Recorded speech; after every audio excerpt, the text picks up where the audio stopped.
Boa tarde, meus irmãos, minhas irmãs.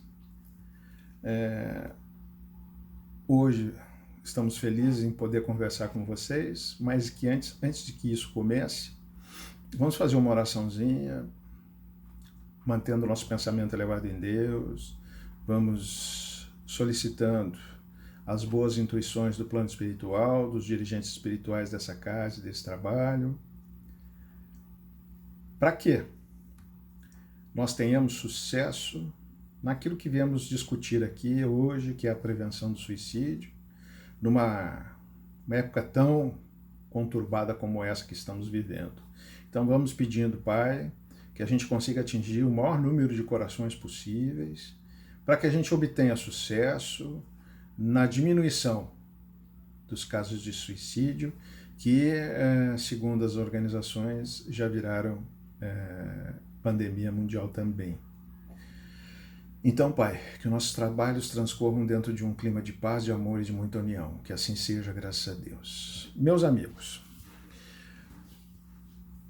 hoje nós estamos vivendo a questão da pandemia, estamos muito mais isolados da sociedade do que de costume.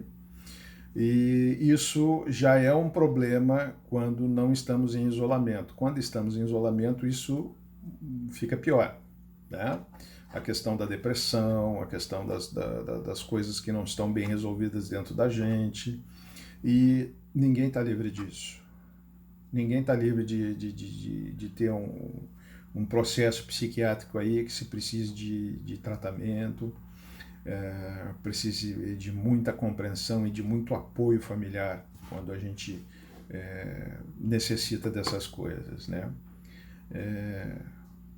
E a primeira coisa que a gente tem para dizer é o seguinte: não fiquem envergonhados de tê-lo, porque todos nós, em um momento ou outro, ficamos mais tristes, ficamos mais ensimesmados, ficamos mais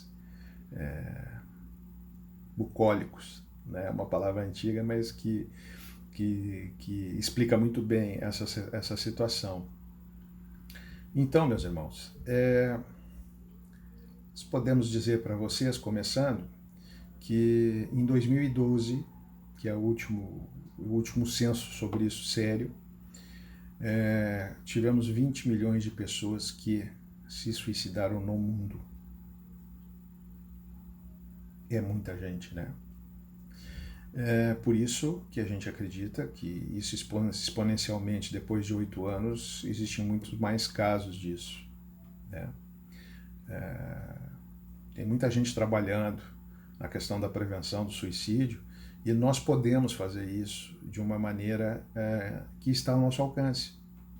Lembrando sempre que nós não temos responsabilidade sobre as ações dos outros, mas a nossa responsabilidade como espíritas é acompanhar as pessoas da nossa família com cuidado e com atenção, acompanhar os nossos amigos, na medida do possível, também com cuidado e atenção, e os nossos colegas de trabalho, aquelas pessoas que não são tão amigas nossas, mas que nos ensinam todo dia muita coisa. A gente tem essa obrigação moral como espíritas de estar atento a esses processos. Dificilmente a gente vai ter condições de diagnosticar qualquer coisa que seja, porque isso faz parte de um movimento médico dentro da psiquiatria e dentro da psicologia também. Então, o que nós podemos fazer e está no nosso alcance é observar as pessoas no dia a dia, essas que estão perto da gente, as que não estão tão perto, mas que a gente pode ter um olhar atento e ver se essas pessoas mudaram da normalidade delas para alguma coisa mais soturna, mais triste. E isso a gente pode fazer, né? Olhar no olho de uma pessoa e de repente identificar que essa pessoa está triste, não está conseguindo. Triste todos nós ficamos, mas o problema é persistir na tristeza e persistir naquela ideação de que eu não consigo achar solução para os meus problemas. Esse é um grande problema. Não achar solução para os problemas, né? Perdoando a redundância, mas é isso aí mesmo. Então, imaginando o seguinte: se Nós temos 20 milhões de suicídios em 2012. Ok. A gente sabe, por estatística, que para cada suicídio existe 3 tentativas. Para cada suicídio existe 5 planejamentos de suicídio. E para cada suicídio existem 17 pensamentos suicidas. Então vocês podem ver o alcance do suicídio no mundo, né? Contando com aquelas estatísticas de 2012, que a gente acha que é muito mais hoje, e aquelas subnotificações que as famílias ficam envergonhadas por questões culturais, por questões religiosas, enfim, e acabam não comunicando os fatos como deveriam ser comunicados, até para que as pessoas que trabalham com saúde tivessem a verdadeira o alcance desse problema, né? Mas por diversos fatores isso acaba, as entidades que trabalham com isso acham que a subnotificação atinge por volta de 30%. Então esse número seria 30% maior, né? Não vale aqui a gente ficar discutindo por que as pessoas não notificam como deveriam notificar. Porque existem alguns condicionamentos a respeito desse específico problema que as pessoas querem botar para baixo do tapete. Como, por exemplo, achar que ninguém fica doente, ninguém tem uma doença mental. Todos nós estamos predispostos a tê-la, e aí o psiquiatra e o psicólogo é que vai dizer que tamanho qual é o tamanho disso, quanto tempo eu vou ter que me tratar, mas a boa notícia é que qualquer distúrbio psiquiátrico tem tratamento, e tem acompanhamento, e tem auxílio. E se a gente conseguir fazer isso, conseguir identificar os nossos dentro de casa, em momentos que a gente sabe que hoje, por exemplo, hoje nós temos muito problema das pessoas, como eu já tinha dito, dentro de casa, convivendo com famílias. Isso pode ser bom, porque as pessoas ficam mais atentas umas às outras, mas também pode ter aquele viés de que as pessoas não estavam convivendo mais tão perto, mesmo dentro das famílias. E agora existem alguns problemas que estão advindo disso também, que nós temos que perpassar isso. Nós temos que nos lembrar que família é compulsória, a gente escolheu vir aqui, né? E a gente veio naquele berço familiar, como dizia Chico Xavier, ninguém erra de porta. Nós temos que resolver os nossos problemas ali da melhor maneira possível. E se daí precisar de um auxílio psiquiátrico ou de um psicólogo, não tenhamos vergonha de fazer isso. Às vezes a diferença entre um suicídio ou uma pessoa ter sucesso com o tratamento e seguir em frente. Uma vida saudável. Esse é o recado. O recado é que todos nós podemos ter e todos nós temos condições de combater essas doenças e melhorar delas. E por vezes, pela maioria das vezes, obter alta. Mas só depois de obter alta de um psiquiatra e de um psicólogo eu vou estar livre de estar no grupo de risco do suicídio, né? Existem alguns mitos a respeito do suicídio que a gente tem que começar a combater, né? Coisas que são falsas dentro disso, né? Dentro desse, por exemplo, que isso seria um livre-arbítrio das pessoas. 98% dos casos de suicídio envolvem uma doença mental, seja do que espectro for. E na maioria delas, as pessoas não tinham condições de entender aquilo que estavam fazendo. Fizeram por um impulso. Não porque se parassem de ter essa doença, o fariam. Não. Então, a gente começa a parar de pensar que isso é livre-arbítrio. Não é, não. A maioria dos casos, então, envolve essa questão da doença mental, né? E o pensamento, outra frase é que o pensamento suicida dura uma vida inteira. Não. Uma vez tu curado, uma vez você que obteve alta de um psiquiatra ou de um psicólogo, pode seguir em frente. Está resolvido o problema.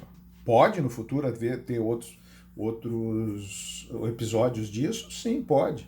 Todos nós podemos. É isso que as pessoas têm que entender. Ninguém está livre disso. Isso não é fraqueza. Isso não envolve nem coragem, nem covardia. Isso envolve uma doença mental. E aí o aspecto das doenças mentais são enormes.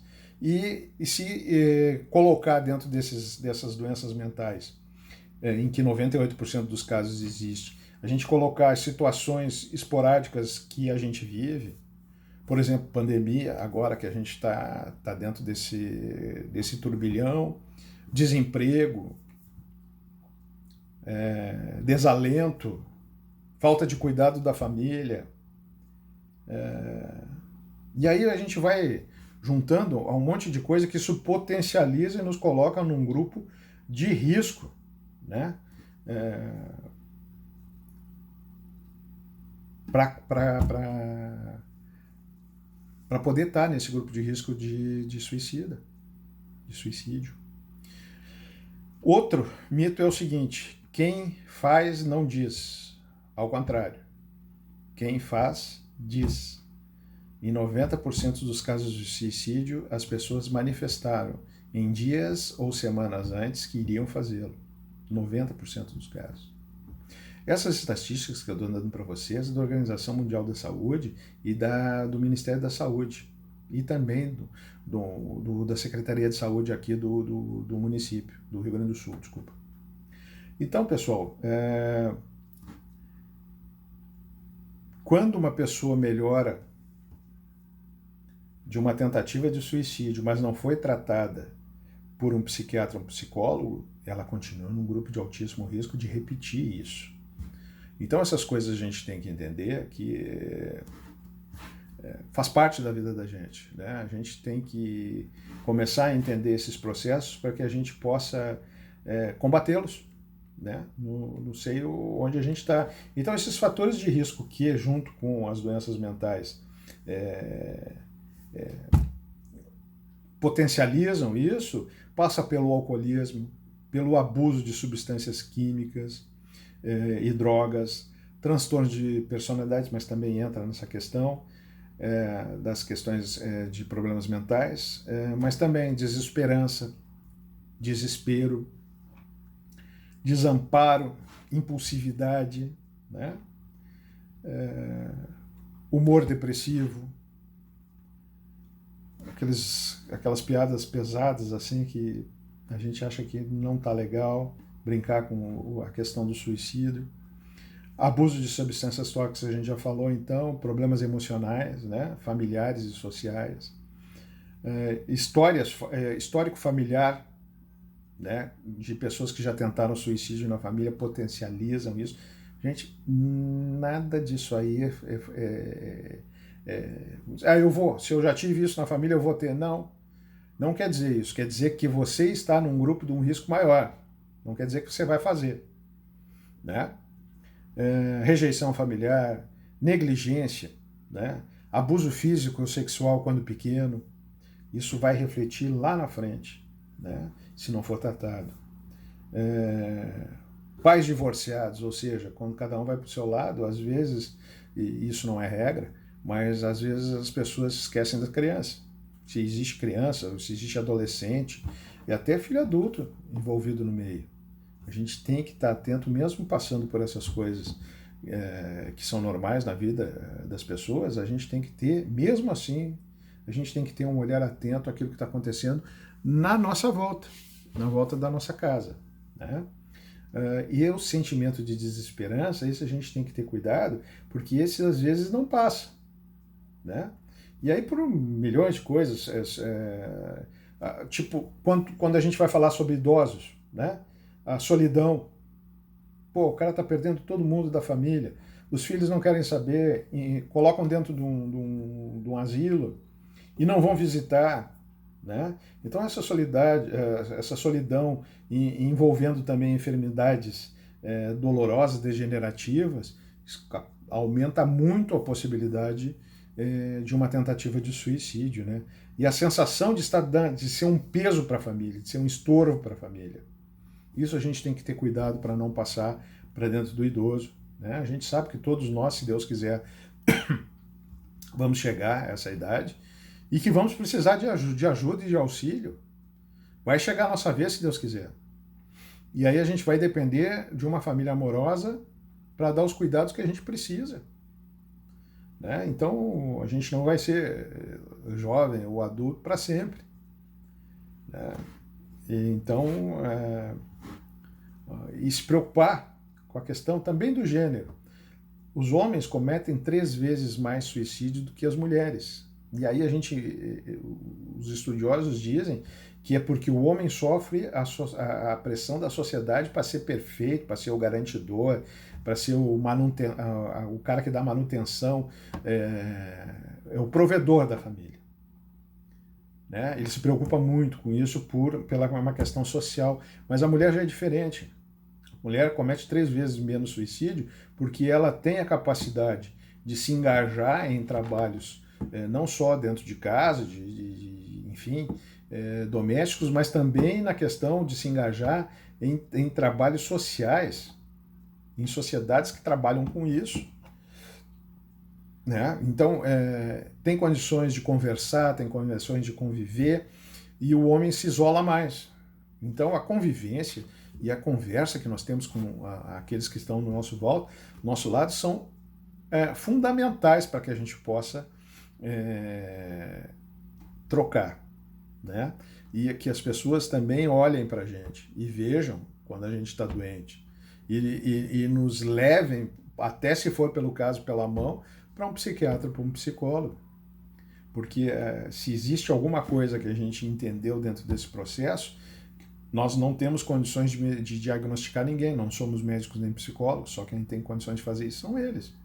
Nós temos condições de enxergar aquelas pessoas que convivem conosco no nosso dia a dia, no nosso ambiente, e entender que tem alguma coisa errada. Não é a pessoa que está lá. A pessoa que está lá não é aquela normal que eu convivo no dia a dia. Tem algum problema acontecendo. Ela está mais triste, ela está se isolando mais. Enfim, são essas coisas que a gente pode estar ao nosso alcance ajudar. Né? Mas a gente também tem que ter cuidado com certas coisas. Por exemplo, quando uma pessoa tem uma doença grave, tipo câncer, tipo HIV, tipo doenças cardiovasculares, infarto, AVC, sei lá, doenças que requerem muito tratamento, e se elas não conseguem reagir nos 3 primeiros meses, elas entram num grupo de risco maior ainda de tentativa de suicídio. Então essas coisas todas nos trazem, essas estatísticas todas são ideais para nós, porque a gente começa a entender o processo e começa a ficar atento, né? Aqueles componentes de risco assim, né? que a pessoa precisa. Então a pessoa precisa, para prevenir o suicídio, são os laços sociais, é a família, são os amigos, são os colegas de trabalho. Né? Estudos indicam que quanto mais laços sociais, menos tentativas de suicídio nós temos. Mas também a gente tem que ter cuidado com as pessoas quando passam por dificuldades até momentâneas, tipo desemprego, tipo problemas financeiros, aposentadoria, mudanças de situação financeira. Né? Esses casos todos podem aumentar a possibilidade de uma tentativa de suicídio. Uma pessoa que vive sozinha, não tem com quem conversar, pode aumentar. Isso tudo junto com uma doença mental, né, gente? Nós temos, então, uma faixa etária de 15 a 30 anos e acima de 65 anos como as pessoas que mais cometem suicídio. Pessoa sem filho, né? Não tem com quem dividir, isolado socialmente, com muito estresse. Mais uma vez, para ficar bem claro, isso não é determinante que a pessoa vá cometer suicídio ou tentar cometer suicídio, mas é uma situação que pode potencializar a tentativa e até a conclusão do suicídio. Então, isso a gente tem que estar entendendo que as pessoas estão passando por isso, né? E a gente tem que ter um olhar muito mais apurado para isso. Então a gente precisa do quê? De apoio familiar, apoio dos amigos, relacionamentos significativos, um bom suporte familiar, então, autoestima elevada, a gente elevar a nossa autoestima, se gostar. Não importa se está ficando velho, a gente tem que se gostar do jeito que é. na faixa etária que for, né? Ter uma crença religiosa, acreditar em alguma coisa, trabalhar por alguma coisa, ter um objetivo de vida, né? Um envolvimento com a comunidade.